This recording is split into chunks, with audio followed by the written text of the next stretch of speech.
Okay, good morning to all. In this video, we try to discuss how means we will take the data from the website. Okay, in the Excel. Okay, so in this Excel, you can see when you click on the data, now there is the one option is available from web.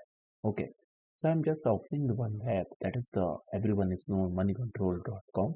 This is the one web means page, and I'm just copy this web page address. Okay, now what you need to do to take all the data which is available on that particular web page, uh, you just need to click on the from web.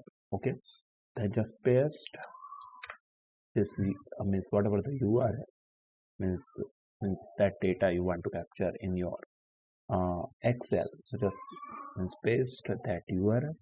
Okay, okay, it will take some time because obviously we know money control, a lot of table will be available on that money control website page. So it will take some time, but now you can see all the table which is available on that particular page is available. You can take that directly inside your Excel.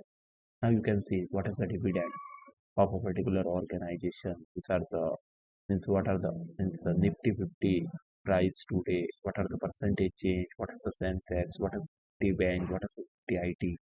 All the data you will get in the Excel file, and even you can do some analysis. Now if you want to transform, sometimes the data is not appropriate, so you need to do some transformation, means some changes, but this data is appropriate, so just load the data and you will get that particular data. Okay, inside your uh, inside your Excel sheet. Now you can see these are the data, even the filter is available, you can use this filter, and means when the very large data you can use the filter and do the some analysis. So this is also one of the very interesting feature.